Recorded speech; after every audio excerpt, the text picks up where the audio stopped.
informasi dari Kementerian Pendidikan ini beberapa waktu lalu bahwa ternyata penyandang disabilitas usia sekolah yang bersekolah hanya 4%. 4% di 96-nya mana?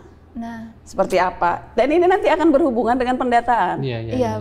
Pendataan kita itu belum terintegrasi, belum belum menyeluruh, belum terinci. Karena Kementerian Pendidikan punya data. Data siapa? Data anak disabilitas usia sekolah yang sekolah. Yang 4% ada di mereka, tapi yang 96% itu di mana?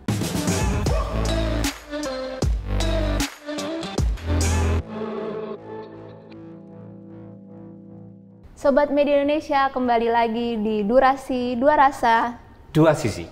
Nah, Abdi, ini kan kita bulan Desember ya, kita masih merayakan Hari Disabilitas Internasional. Apakah narasumber kita berkaitan dengan momen itu juga? Pastinya, Fit. Kali ini kita bersama Ibu Dante Rikmalia. Ya, beliau ini nggak main-main nih jabatannya iya, sekarang. Pastilah. Sesuai banget lah sama tema kita, karena beliau sebagai Ketua Komisi Nasional Disabilitas. Dan ini kita berada di kantor beliau nih. Terima kasih sekali loh Ibu, kita sudah diterima di sini ya, Di ya. Udah boleh duduk sini, Bu. Terima kasih, pinter banget dapat spot yang iya, ini spotnya keren banget, ini cocok banget. Oke, alhamdulillah. Yang tadi disebutin itu ya, kita masih Hari Disabilitas dan ini juga bulan ini ulang tahunnya KND ya, Bu ya. 3 tahun KND. 3 tahun KND, selamat ulang tahun Ibu dan teman-teman KND. Ini lagi bertumbuh ya? Iya, 3 tahun. Lagi bertumbuh secara organik, dia lagi nyusun apa yang perlu di kelembagaannya tentunya kan. Nah, Bu, selama 3 tahun ini kan memang seperti komisi-komisi yang lain juga ya, dia tentu komisi itu kan tugasnya ya sangat banyak ya, memantau, mengevaluasi, mengadvokasi ya, Bu ya. Tentunya kalau KND hak-hak penyandang disabilitas. Betul. Bagaimana Ibu melihat 3 tahun ini? Apakah pemenuhan haknya itu sudah jauh lebih baik, yang hak yang ada di undang-undang itu ya, dia undang-undang penyandang disabilitas? Lahirnya Komisi Nasional Disabilitas itu sebagai komitmen negara atas ratifikasi UNCRPD, United Nations Convention on the Right for People with Disability, yang kita ratifikasi melalui Undang-Undang Nomor 19 tahun 2011 tentang ratifikasi UNCRPD itu tentang hak-hak penyandang disabilitas, Konvensi Dunia tentang hak-hak disabilitas. Dari 2011 itu lahirlah undang-undang itu ya, Bu. Undang-Undang Nomor 8 tahun 2016 tentang penyandang disabilitas. Jadi 5 tahun. 5 tahun proses. Usia undang-undangnya. Sejak ratifikasi muncul Undang-Undang 8 2016 tentang penyandang disabilitas.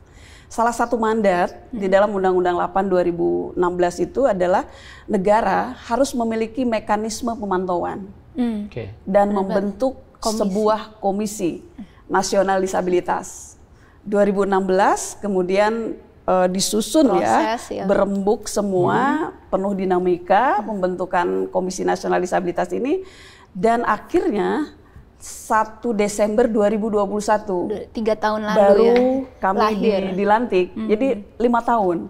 5 tahun setelah Undang-Undang Nomor 8 2016 baru ada Komisi Nasional Disabilitas. Nah, ini bagi Indonesia ini adalah sebuah kemajuan karena dari ratifikasi UNCRPD kemudian komitmen negara hadir dengan melahirkan Komisi Nasional Disabilitas. Tentu pergerakan tentang bagaimana pemenuhan hak disabilitas ini kan dilakukan oleh banyak pihak, terutama oleh teman-teman di organisasi penyandang disabilitas dan aktivis pergerakan penyandang disabilitas yang kemudian melahirkan KND dengan banyak dinamika. Nah, sejak kami lahir, tentu kita melihat ya sudah ada banyak progres di kementerian, lembaga pemerintah daerah dengan mereka menyusun regulasi terkait dengan pemenuhan hak disabilitas. Nah, bagi kami itu adalah kemajuan dan kita mengapresiasi. Bu, ada teman-teman yang menyatakan lebih suka disebut difabel dibanding disabilitas.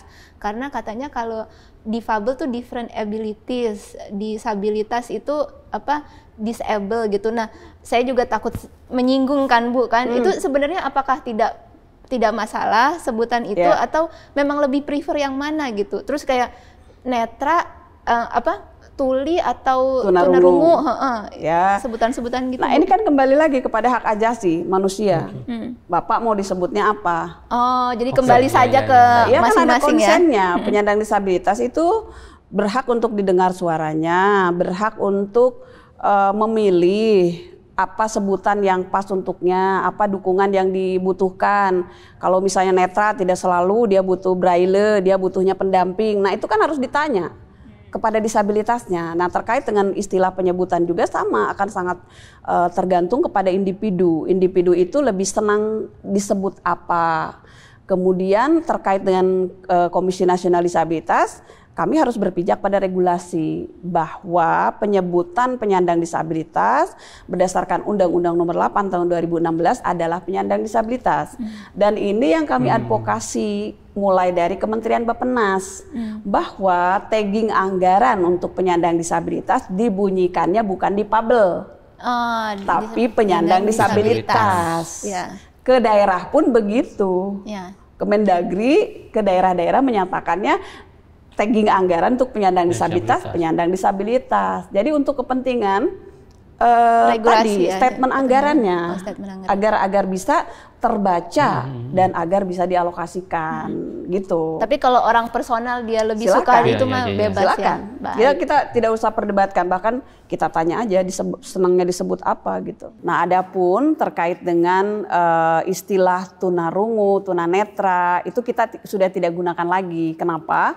Karena tuna itu sendiri artinya kan rusak, cacat. Nah, kalau yang rusak ataupun cacat itu biasanya dikenakan untuk barang, jadi bukan untuk manusia. Sehingga kalau untuk manusia tidak tepat lagi ya mengatakan kata tuna, karena yang rusak itu biasanya barang, bukan manusia. Biasanya teman tuli senangnya disebut disabilitas tuli seperti itu ya, disabilitas wicara gitu kan, kemudian disabilitas netra, disabilitas intelektual gitu. Jadi tidak ada kata tuna. Ya, harus diharmonisasi, buku ajar, kebijakan harus diharmonisasi dengan Undang-Undang 8 tahun 2016 yang mengistilahkan untuk penyandang disabilitas itu dengan istilah penyandang disabilitas. Itu juga kalau dilihat tadi Ibu bicara tentang undang-undangnya, haknya tuh memang banyak sekali dan itu memang seharusnya dipenuhi ya Bu ya. Ada hak kesehatan, pekerjaan, bahkan ada hak pendataan juga ada ya Bu. Ada istilahnya kayak KTP, kartu penyandang disabilitas. Tentang hak-hak penyandang disabilitas, karena masyarakat juga seringkali kebingungan ya, penyandang disabilitas itu punya hak-haknya apa aja gitu. Padahal kan sama. Iya, ya sebagaimana manusia biasa ya Bu. Dengan non-disabilitas, mereka punya hak yang sama, mulai dari hak hidup. Sejak dalam kandungan, dia sudah punya hak hidup. Ya, hak bebas dari stigma, hak pendidikan, kesehatan, keagamaan, hak politik, kemudian selain kesehatan, pendataan tadi ya, kewirausahaan, pekerjaan ya Bu. Iya, pekerjaan dan semua hak yang dimiliki oleh non-disabilitas dimiliki oleh penyandang disabilitas. Jadi semangatnya kesetaraan gitu ya Bu. Iya, nah itu yang menjadi seringkali bertanya-tanya masyarakat, hak penyandang disabilitas itu apa? Loh, disabilitas itu sama. Kok ditanyain haknya sama-sama manusia kan ya? Sama-sama makhluk ciptaan Tuhan yang dilahirkan sudah memiliki martabat yang ada pada dirinya, yang harus kita hargai, kita hormati, gitu kan? Artinya kalau ditanyain haknya, hak ibu apa? Hak saya sebagai disabilitas sama dengan bapak sebagai disabilitas. Oke, jadi kalau misal ada yang bertanya gitu, kita jawabnya gampang Bu. Ngaca dulu. Iya, itu paling singkat. Paling enak gitu kan. Paling singkat, paling nyentil tapi seringkali cermin itu dijadikan alat untuk mencermin untuk orang lain, padahal cermin itu untuk diri ya. Iya. Baca pada diri sendiri. Ibu, kalau selama ini Bu, yang nakal itu ada nggak? Lembaga atau instansi atau mana ya, katakanlah pemerintah daerah yang nakal gitu? Dalam sama konteks belum memenuhi kali itu kan baca kutubnya kan nakal kalau rekan gitu kan. Saya bahasanya memang ini Bu, bahasa orang media ya. Ya, kita semua bahkan di negara yang sangat maju sekalipun ternyata pemenuhan hak bagi disabilitas itu masih terus harus didorong. Kenapa? Karena perspektif dan pemahaman semua pihak apakah itu pemerintah maupun non pemerintah terhadap siapa itu penyandang disabilitas, bagaimana kondisi mereka, apa kebutuhan khususnya, layanan khusus yang diperlukan oleh mereka itu apa. Nah ini masih belum dipahami oleh semua pihak dan mengakibatkan upaya-upaya penghormatan, pelindungan, serta pemenuhan hak penyandang disabilitas atau disingkat P3HPD. P3HPD. Kalau memudahkan ya, Undang-Undang Nomor 8 itu mengatakan penghormatan, pelindungan, pemenuhan. Ini P3. P3 penghormatan. Hak penyandang disabilitas. Jadi P3HPD. Jadi kalau saya bicara P3HPD itu ya. Udah satu paket itu. Sudah satu paket. Nah itu belum baik. Dan ini mengakibatkan upaya-upaya yang dilakukan untuk P3HPD itu tidak benar-benar sesuai dengan kebutuhan penyandang disabilitas. Misalnya memberikan dukungan dengan cara ya udahlah daripada dia nggak sekolah, lebih baik ke sekolah. Kan di sekolah bisa lihat temennya, meskipun nggak belajar. Asasnya charity. Padahal itu harusnya kan kewajiban. Human right. Kalau berbicara human right, itu adalah hak yang harus dipenuhi oleh setiap orang. Kalau itu bicara human right, maka setiap orang, dia sebagai negara itu siapa? Negara itu mulai dari pemerintahan pusat, pemerintahan daerah, provinsi, kabupaten, kota, turun kepada kecamatan, kemudian desa atau kelurahan, RT RW, sampai kepada masyarakat terkecil, keluarga. Dan di sana ada individu-individu, itu negara. Nah, kita bicara yang paling terpenuhi dulu deh Bu. Dari sekian banyak hak pendidikan, kesehatan, pekerjaan, tadi juga pendataan kartu itu yang sudah paling baik lah di Indonesia. Kami memiliki isu prioritas, 6 isu prioritas pemenuhan hak. Dari hak-hak yang tercantum dalam Undang-Undang 8 tahun 2016, penyandang disabilitas itu punya 22 hak. Yang tadi mulai dari hak hidup, hak bebas dari stigma, hak pendidikan, keagamaan, hak yang sama dengan yang dimiliki oleh non-disabilitas itu dimiliki oleh penyandang disabilitas. Untuk anak dengan disabilitas ada 7 hak spesifik sebagai tambahannya. Ya, perlindungan dari kekerasan, pelecehan, hal-hal yang kekerasan verbal ataupun seksual. Kemudian perempuan ada 4 hak spesifik tambahannya. Jadi 22 plus 4 kalau perempuan. Kalau anak 22 plus 7. Kenapa? Karena negara memberikan perlindungan lebih kepada 2 kelompok ini. Sebagai anak seringkali rentan untuk terdiskriminasi. Dan dia disabilitas itu lebih rentan lagi. Maka jadi berlapis. Nah, ini yang menjadi isu prioritas di KND. Pertama, stigma. Stigma negatif terhadap penyandang disabilitas masih sangat kuat. Jadi kalau sekolah, dia dikatakan kalau orang tua daftar nih ke sekolah, kemudian sekolah itu mengatakan begini, aduh Bu, kalau di sini itu anaknya nanti akan belajar olahraga, karena dia guru atau pihak sekolah melihat anaknya tidak mampu berdiri. Bagaimana mau olahraga? Kemudian dia bilang lagi gini, belajar bahasa, bicara, belajar matematika, karena dia lihat anaknya belum bisa bicara. Jadi malah udah bukannya mengencourage, udah di ini dulu ya Bu ya? Iya, belum apa-apa sudah ada judgement seolah-olah tidak akan bisa, seolah-olah tidak akan mampu. Padahal bukan itu persoalannya. Dan harusnya Permendikbudnya malah mewajibkan sekolah untuk menyediakan akses kan Bu? Betul. Tetapi yang menjadi permasalahan adalah Pak Jokowi ya dulu yang ngomong ini, bicara begini. Regulasi apa lagi sih untuk penyandang disabilitas itu? Sudah sangat banyak. Kalaupun saya harus tanda tangan lagi nih, regulasi tentang penyandang disabilitas, saya tanda tangan. Tetapi permasalahan bukan di situ. Jadi kemauan ya Bu ya? Implementasi. Implementasinya belum baik. Nah ini yang menjadi persoalan besar. Bu, jadi lebih baik bagaimana Bu? Kan misalkan saya mengandai-andai saya sebagai orang tua ya Bu ya, tentu ya saya ingin anak saya terpenuhi haknya sebagaimana anak lainnya. Kalau saya datang ke suatu sekolah mau daftar, walaupun secara peraturan harusnya sekolah menerima, tapi dipersulit. Nah itu saya mendingan gimana Bu? Apa lapor ke komisi atau saya harus kemana Bu? Nah ini lagi-lagi ya perspektif.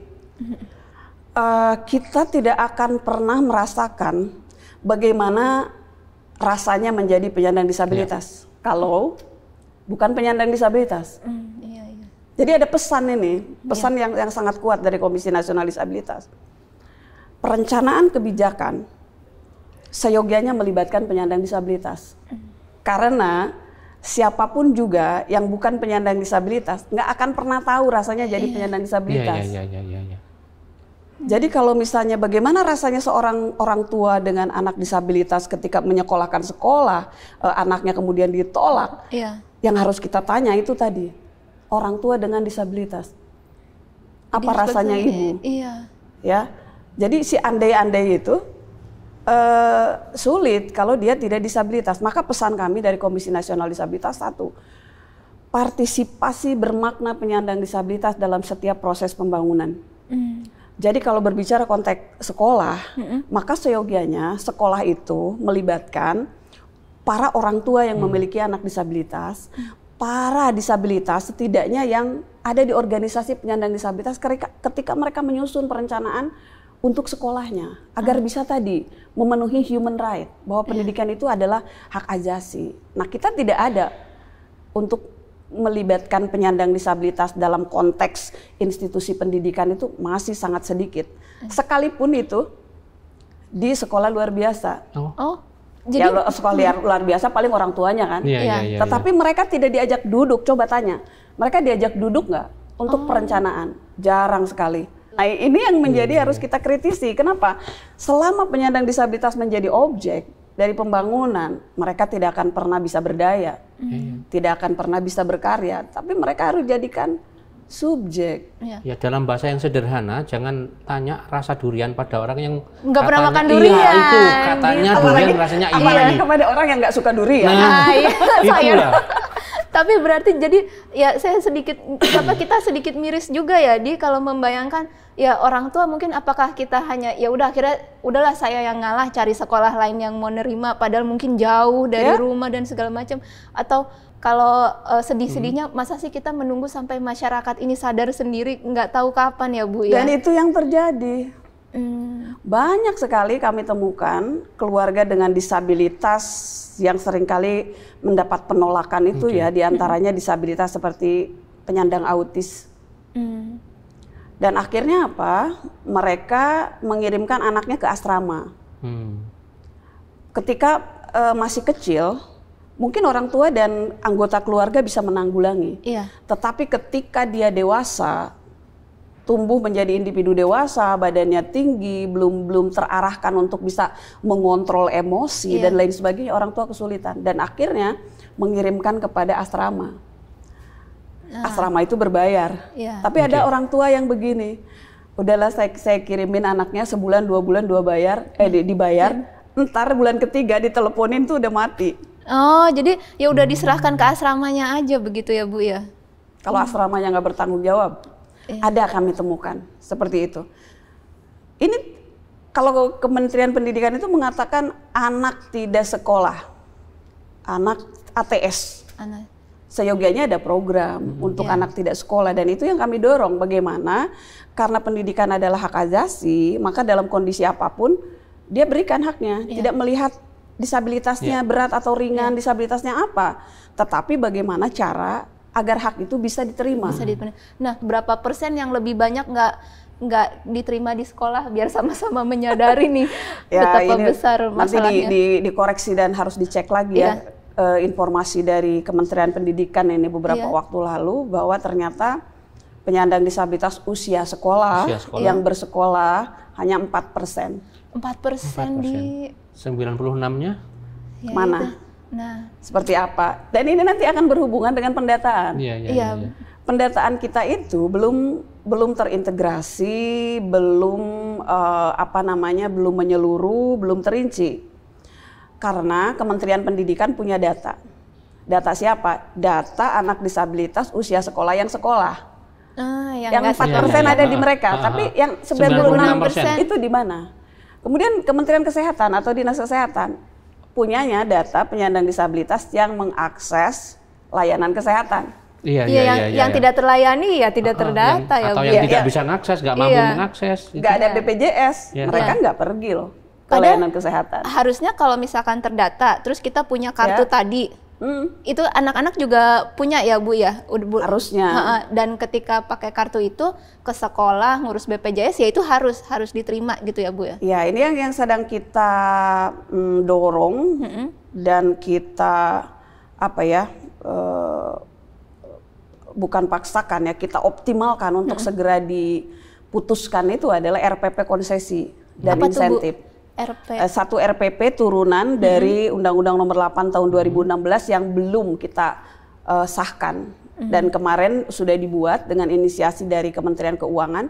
Konsesi itu adalah potongan biaya atau potongan harga atas fasilitas-fasilitas kehidupan untuk penyandang disabilitas. Kenapa? Karena penyandang disabilitas punya extra cost. Nih kan kalau saya misalnya saya menggunakan alat bantu dengar, ini telinga kanan, ini telinga kiri, ini kosong baterainya, saya nggak bisa pakai. Kenapa? Karena baterainya habis, saya harus beli. Tapi ada kos kan, saya harus berangkat, mengganti ini kan pakai transportasi, ini ekstra kos. Kalau rusak, ini harganya harga satu motor. Waduh. Atau satu motor yang mahal-mahal itu. Waduh.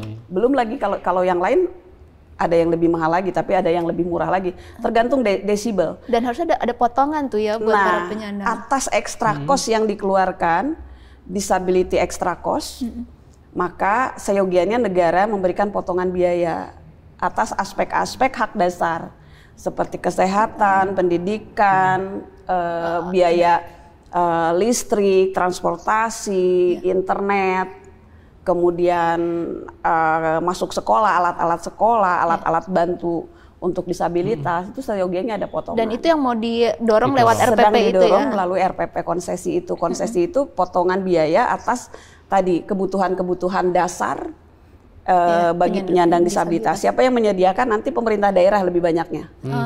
Karena kan air minum ada di daerah. Iya, betul. Lebih dekat ya sama pemerintah pusat gitu. mungkin secara regulasinya transportasi misalnya KAI kan sudah ada. Iya. Sudah ada 20%. Jadi saya udah daftar di KAI, jadi kemanapun saya berangkat potongan harga ada 20%. Tetapi WUS belum. Oh, nah itu mungkin ya penyelenggara WUS nih sekalian. Jadi saya tetap nggak bisa naik WUS. Padahal satu inilah KAI ya. Tolonglah WUS, tolonglah. Nah, Jakarta tuh memang saya udah tahu dia udah lama punya kartu penyandang disabilitas dan dapat juga di 300.000 itu. Per bulan ya? Per bulan 300.000. Tapi saya nggak tahu juga apakah memang sudah mengcover semuanya penyandang disabilitas. Nah itu bagaimana Ibu melihat upaya Jakarta ini dan bagaimana sih mendorong daerah-daerah lainnya gitu? Oke, tentu kan harus diapresiasi ya. Iya betul. Jakarta sudah berkomitmen, KAI sudah berkomitmen berikan potongan gitu kan. Hanya lagi-lagi kan seringkali dukungan diberikan kepada penyandang disabilitas itu berbasis charity. Jadi menurut teman-teman di Jakarta, KPD itu, Kartu Penyandang Disabilitas Jakarta itu hanya diberikan kepada penyandang disabilitas yang terkategorikan memiliki DTKS atau miskin. Padahal jadi rancu itu, Bu? Iya. Kenapa? Rancu banget jadinya. Iya, padahal disabilitas itu kan ada extra cost. Coba bayangkan dia nggak akan bisa naik go ride. Iya. Dia harus pakai gokar. Betul. Gokarnya nggak bisa yang biasa, harus long. Iya, yang large. Kalau yang nggak long ada yang marah loh. Iya. Drivernya nggak mau. Nggak mau. Kenapa mesen yang ini? Harusnya yang long katanya. Loh ini kan bagian tubuh saya kata teman-teman ya. Pernah sampai ada kasus begitu dengan online ini. Nah kembali lagi kepada data sebenarnya. Konsesi itu akan diberikan berdasarkan data kan. Kartu penyandang disabilitas itu atau kartu nasional penyandang disabilitas akan menjadi basis pemberian konsesi. Nah kalau misalnya setiap orang yang bukan disabilitas sekalipun kemudian mengaku disabilitas dan ingin mendapatkan konsesi, ini menjadi tidak baik juga.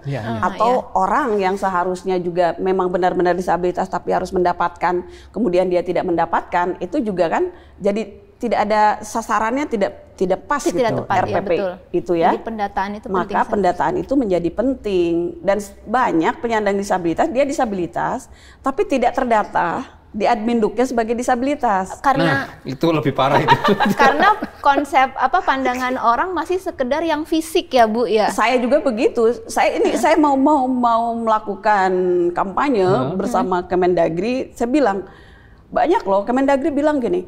mana sih warga masyarakat yang tidak punya data itu mana? Saya ingin tahu katanya. Ya ternyata bisa jadi penyandang disabilitas tapi di biodatanya tidak disabilitas seperti saya. Maka saya bilang, Pak, ayo kita kampanye. Kita rubah data disabilitas, dia disabilitas, tapi di biodatanya, di KTP-nya belum disabilitas. Jadi ada kolom tambahan ya? Ada biodata, di biodata itu kalau dibuka di biodata, di app berapa itu, di datanya Kemendagri, kita bisa isikan. Ya? Nah, tadi benar persoalan, kenapa dulu saya tidak terdata sebagai disabilitas? Karena stigma. Kalau dia tidak mengaku, petugas kan nggak tahu juga dan enggan untuk bertanya. Kalaupun dia benar-benar kelihatan disabilitas, kalau misalnya ditulisnya pengen tidak disabilitas, itu bisa terjadi, Pak. Bahkan pihak keluarga menyembunyikan kan. Ada yang sampai tidak terdata itu nggak usah dimasukin ke kakak anak saya gitu. Itu faktornya apa, Bu? Karena stigma, Pak. Karena kalau memiliki anggota keluarga yang disabilitas, dulu suami kamu ketika ngandung anak kamu tuh stigmanya masih ini banget gitu. Seolah-olah ada big sin gitu, dosa besar yang dilakukan sehingga orang nggak mau. Bu, tapi itu juga ini kan kategori-kategorinya ya, seperti Ibu juga kalau kita tadi nggak ditunjukin ya mungkin kita nggak tahu. Karena ya memang tidak ada perbedaan kan, Bu. Ya, itu dia. Padahal disabilitas kan juga bahkan disabilitas mental itu kan benar-benar susah. Tidak terlihat.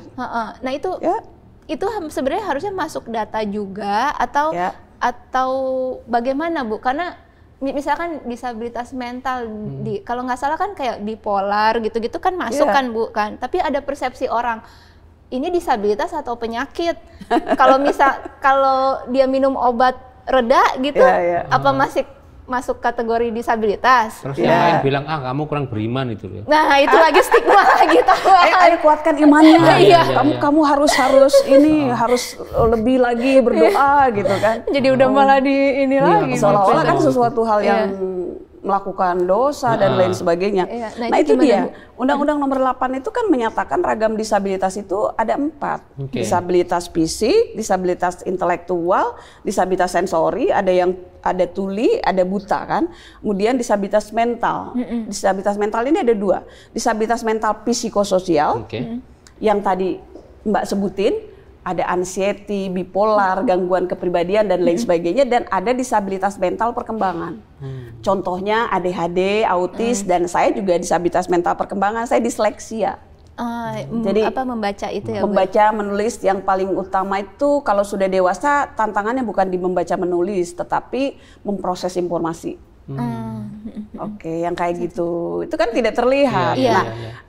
Pemahaman kita, semua pihak di Indonesia itu masih kepada disabilitas itu visible, yang terlihat, yang menggunakan kursi roda, yang menggunakan kruk. Kalau yang menggunakan alat bantu dengar kadang juga kehalangin kerudung, disabilitas intelektual, disabilitas mental, itu belum memiliki awareness yang baik, sehingga kalau di fasilitas publik itu yang masih disediakan untuk yang fisik.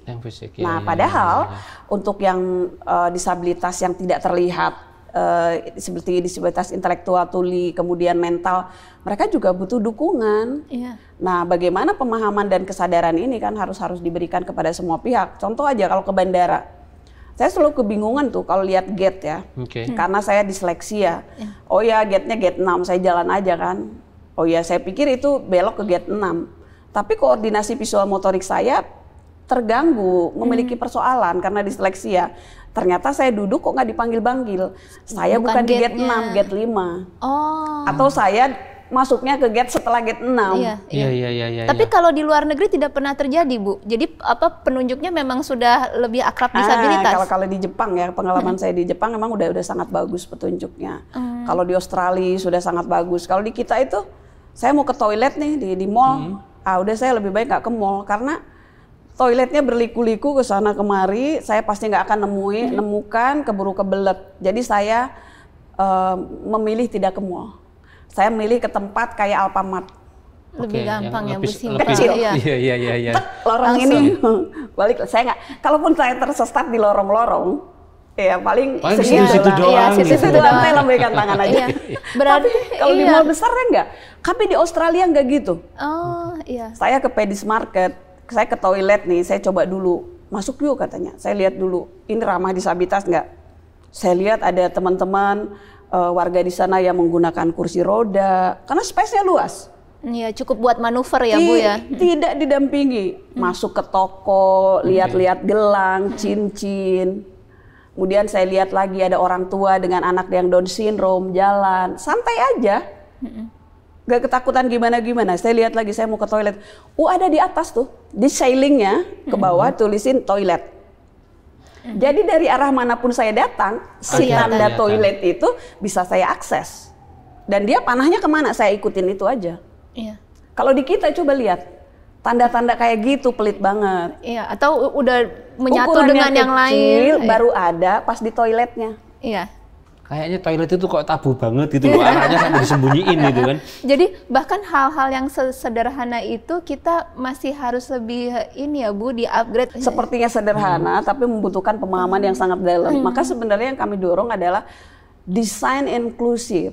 Oke. Desain inklusif itu yang akan membuat semua orang bisa mengakses. Oh iya. Ya ibu hamil, orang tua, anak-anak, penyandang disabilitas. Coba apakah jalan yang rata itu hanya untuk pengguna kursi roda aja yang enak? Enggak. Iya betul. Mbak kalau pakai high heel, jalan di jalan yang tidak rata, itu kan si high heel-nya bisa nyelip. Iya.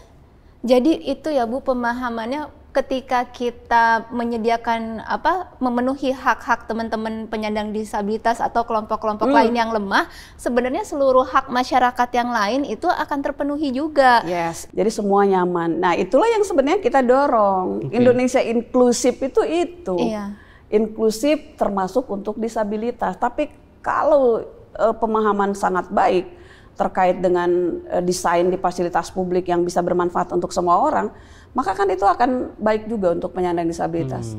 Iya. Nah yang terjadi sekarang tuh, kemarin saya lihat video ya, videonya lucu.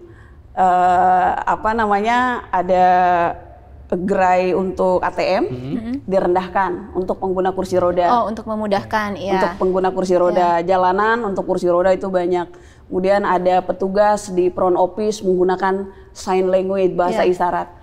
Ada yang non disabilitas datang ke situ, dia gini-gini, dia bingung, selingkuh. Kemudian ada bapak-bapak yang mau ke ATM, dia nggak disabilitas, tapi ATM-nya pendek, jadi dia harus jongkok gitu. Kemudian orang yang jalan, ternyata di jalanan yang lebih banyak kursi roda, yang non disabilitas yang nggak pakai kursi roda, jadi terseret-seret gitu. Ya ini kan kritik sebenarnya kan, kritik terhadap. Ayo kalau diciptakan untuk non disabilitas, layanannya fasilitasnya untuk seperti disabilitas semua, gimana yang non disabilitas? Nah yang terjadi sekarang kan semua fasilitas publik disediakan untuk kondisi non disabilitas, maka yang terjadi disabilitas kayak gitu loh. Kayak di video saya lihat. Iya. Jadi untuk memberikan persepsi kepada kita yang non disabilitas, itu loh perasaannya tuh seperti itu. Ke perpustakaan ternyata ini hanya untuk disabilitas gitu. Jadi yang pas dibuka non disabilitas lihat hurufnya braille semua. Dia baca bingung nggak ngerti gitu kan. Karena makanya itu harus inklusi, itu ya harus semua orang bisa ya. Itu lucu ya. Saya senyum lihat video itu. Ini nampol sih Bu.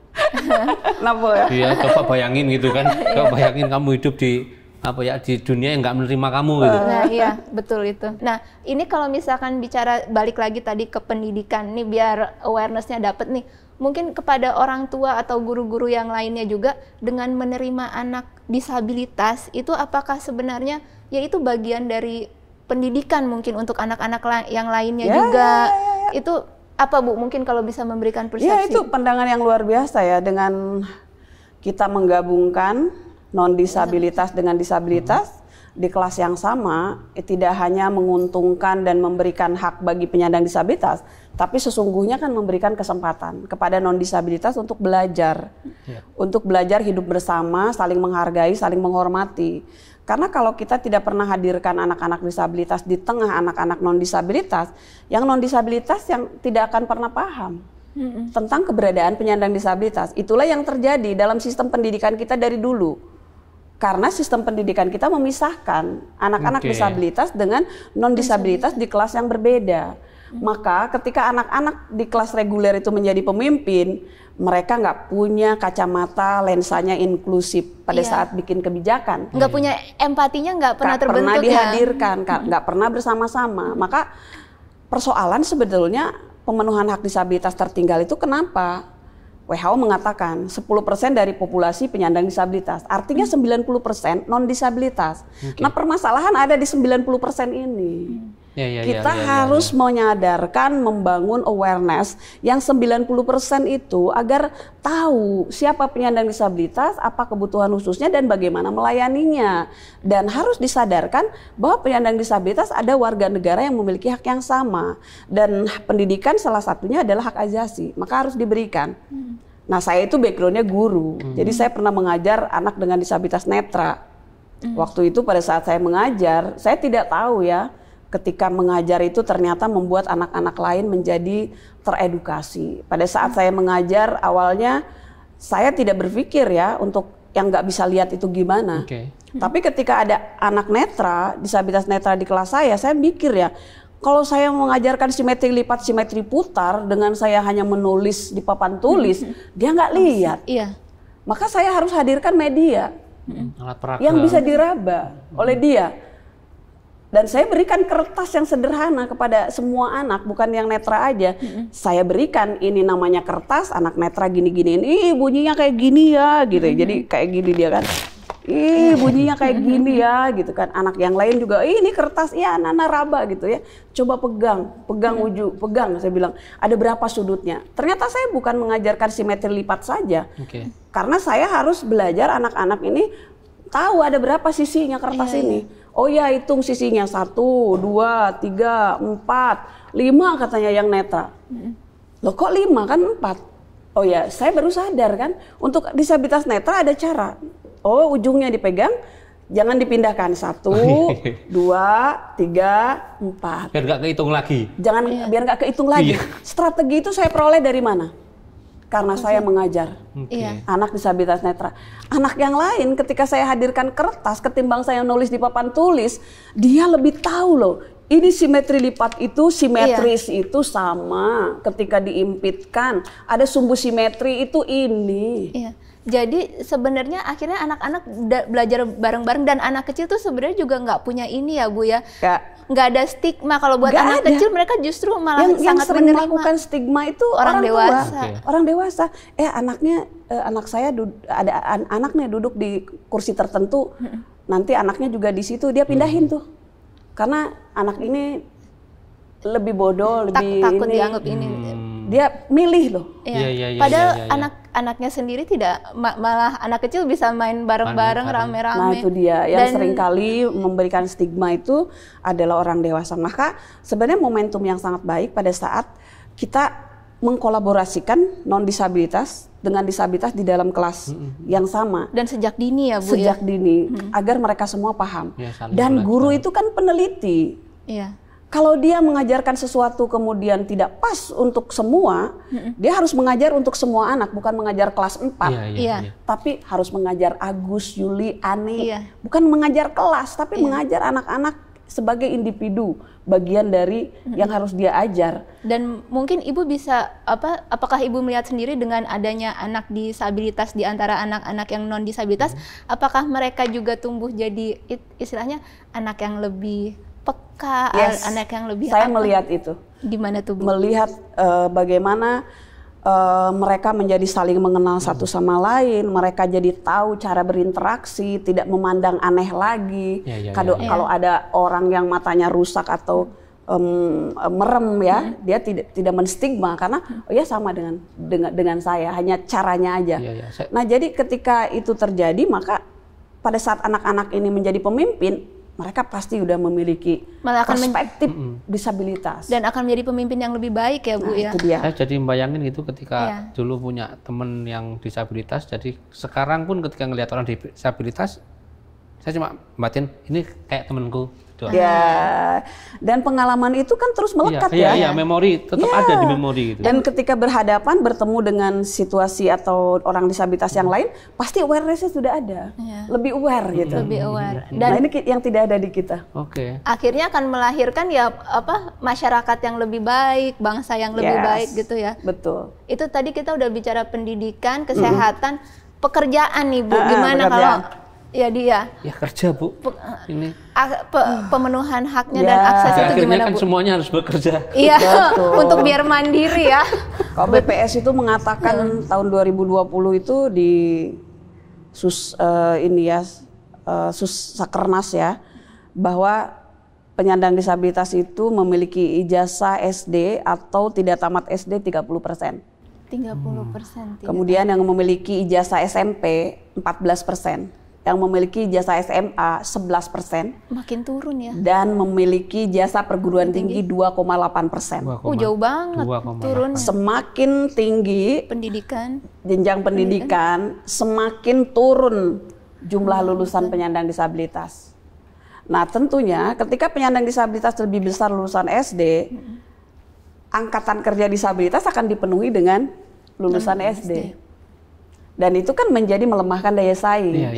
Sehingga mereka kebanyakan bekerja di sektor informal. Dengan gaji yang kurang dari 1 juta, kurang dari 500.000, atau hanya diberi makan saja. Bekerja hanya diberi makan. Itu terjadi. Itu tadi ya, konsepnya masih kayak charity, padahal charity. Itu hak. Padahal hak. Kenapa? Karena tadi tidak mendapatkan pendidikan yang menjadi syarat untuk bekerja. Kan di kita syarat bekerjanya S1. Iya. Coba lihat. Kalaupun ada lembaga-lembaga yang menerima, dia tulis tuh lowongan pekerjaan bagi penyandang disabilitas, dikasih tanda pindang, syarat dan ketentuan berlaku. Apa syarat ketentuannya? Memiliki ijazah SMA dan lebih disukai kalau memiliki ijazah S1. Iya. Lah dari mana? Kalau yang SMA dan S1 itu udah bekerja.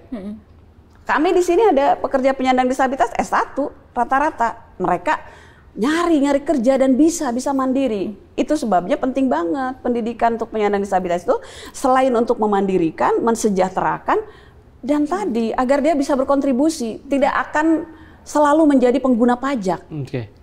Kalau dia tidak diberdayakan, tidak diedukasi, tidak diberikan pendidikan yang optimal, maka pajak negara dialokasikan untuk memberikan dukungan kepada mereka. Tapi kalau mereka diedukasi, mereka juga sama produktif dengan orang lain. Mereka akan produktif. Jadi kalau saya dipanggil sebagai narasumber, saya akan lihat kan honor saya dipotong. PPN ya. PPN berapa persen? Saya bayar pajak. Tidak lagi menggunakan pajak negara untuk kepentingan bagaimana agar saya hidup. Iya, artinya kalau saya berkaca tadi yang lowongan pekerjaan itu kan lucu gitu. Anda boleh masuk di sini gitu kan. Boleh masuk di sini, tapi ya itu rintangannya dilewatin dulu kan gitu. Suruh menyelesaikan sendiri, bukan aja. Malah diberi ini ya akses ya. Maksudnya masuk ya masuk gitu kan. Itu dia harapan kita, afirmasi lah, afirmasi dulu. Jadi dilatih dulu saja. Biar dia bisa beradaptasi dan karena memang memiliki kemampuan ya. Ada yang sudah seperti itu, tapi presentasinya masih kecil banget. Kita masih butuh mendorong banyak pihak untuk melakukan, memberikan afirmasi. Berikan pelatihan dulu, kemudian diajari dulu, kemudian ada badinya, ada pendamping pada saat bekerja, dipastikan akomodasi yang layaknya. Agar dia bisa bekerja optimal gitu kan. Kemudian aksesibilitasnya juga dipastikan, karena seringkali penyandang disabilitas ketika pun sudah diterima di tempat formal, pada saat tidak nyaman oleh lingkungan, udah saya nggak nerusin. Padahal menurut peraturan ya Bu, kalau ASN, kalau lembaga pemerintah itu kan 2% ya Bu, harus kuota. BUMD ya 2%. Kalau swasta 1%. Seringkali informasi nggak sampai kepada mereka. Nah kalau informasi disampaikan melalui media sosial, internet, tidak semua penyandang disabilitas punya gadget. Tidak semua penyandang disabilitas berada di wilayah yang bisa akses terhadap internet. Tidak semua penyandang disabilitas bisa beli kuota. Itu kan persoalannya banyak. Rata-rata penyandang disabilitas itu keluar dari keluarga miskin. Jadi kalau mereka bekerja, informasi mereka nggak dapat sendiri, rata-rata diinformasikan oleh keluarga terdekat atau relasi yang terdekat. Jadi kalau mengharapkan mereka membaca informasi dari media sosial, itu agak jauh. Belum lagi kalau informasinya untuk yang tuli, dia ngomong gitu pakai video, nggak ada caption. Ini ngomong apa? Saya nggak tahu. Untuk yang netra, tulisan banyak tanpa dia nggak bisa dengar. Nah kan websitenya juga tidak ramah disabilitas. Harusnya kita harus sudah berpikir, dan KND sudah mendorong Kominfo ya untuk agar kementerian lembaga punya widget website yang ramah disabilitas. Tapi sisi yang lain tentu basisnya pemberian pemenuhan hak bekerja itu jangan charity. Jangan charity. Balik situ lagi Bu ya. Iya, jadi kalau charity itu ya dia tidak dikembangkan, hanya sebatas itu. Tetapi bagaimana program pengembangan kapasitasnya juga dipikirkan agar mereka bisa tidak hanya menyajikan kopi yang melayani saja, yang bikin saja gitu. Tapi bagaimana berdasarkan kondisi masing-masing ragam disabilitas itu kemudian ada program yang mengembangkan mereka sampai apakah dari sisi mutunya atau dari sisi yang lainnya mereka harus dikembangkan. Dan mereka suka ya Bu di challenge juga kompetisinya, maksudnya mereka juga nggak pengen dikasihanin kali ya Bu ya. Ya betul. Jadi pengen. Cuma sayang konten di media ya kadangkala yang menggiring kita menjadi terus charity. Di Jakarta ada kopi tuli, sebelum minum meleleh dulu, nangis dulu gitu. Ya kan? Tidak menghargai sebagai bagaimana rasa kopinya atau apanya. Secara profesional lah ya gitu harus. Beli karena kasihan, bukan beli karena rasa dan suka gitu. Ya, masih kayak gitu karena yang jualnya seperti ini, saya sedih banget. Oke lah ekspresi-ekspresi gitu. Tapi ada nggak apa-apa, tapi tidak usah berlebihan. Lebih kepada bagaimana kita memberikan kesempatan yang baik, kegiatan yang baik, program yang baik untuk penyandang disabilitas. Karena permasalahannya bukan pada kondisi kedisabilitasan yang mereka miliki, tetapi the way, cara mengedukasi mereka yang seringkali mereka nggak tahu. Kalau kemarin saya ikut Australia Award itu short course ya, kita melihat bagaimana teman-teman disabilitas intelektual di sana berkesempatan kuliah di University of Sydney dengan ada pendampingan, kemudian mereka dikapasitasi sampai bisa bicara di depan publik, sampai bisa mengeluarkan ide gagasan. Itu ternyata bisa gitu, tidak hanya dalam ruang-ruang yang dianggap oleh non-disabilitas kayaknya karena dia disabilitas intelektual, maka yang sederhana aja, maka yang mudah aja. Nah, frame berpikirnya kan begitu. Padahal permasalahan bukan itu. Di pemahaman bagaimana mengembangkan setiap disabilitas sesuai dengan kondisinya. Nah, itu yang masih kurang di kita. Kita ratifikasi hak-hak penyandang disabilitas yang oleh PBB itu kan yang diratifikasi oleh Indonesia udah menyatakan udah bergeser lagi pendekatan pemenuhan hak disabilitas itu tidak berbasis model charity, tidak berbasis model medis. Kalau model medis kan terus dianggap orang sakit. Kalau disabilitas itu sakit, ya kan? Kalau orang sakit itu gimana sih? Jadi terus dikasih dikasihani terus juga orang jadi nggak berkembang. Jadi kayak di bandara, kalau ke bandara ada sementara disabilitas di bandara harus dia minta layanan gitu, kemudian disuruh nulis itu kan, sakitnya apa? Menandatangani surat keterangan sakit. Loh saya disabilitas bukan sakit. Nah itu masih pendekatannya, bukan human right kayak gitu. Memang banyak persepsi kita juga ya, jadi reminder buat kita. Jadi lucu kalau misal disabilitas itu sakit, berarti diobati bisa sembuh. Gitu. ya padahal bukan penyakit dan dia karena bukan penyakit ya nggak ada kata sembuh, dia kondisinya seperti itu. Ya harus diterima gitu, ya seperti itu gitu. Bagian dari inilah bagian dari diri. Nah ini mungkin kita di penghujung nih, di penghujung bincang-bincang. Nggak kerasa ini berarti asik nih. Belum sempat minum juga. Apa mau minum dulu Bu? Nggak ada. Nah di penghujung dan ini kita kan menjelang 2025 lah ya. Mungkin harapan Ibu di tahun depan bagi pemenuhan hak-hak disabilitas.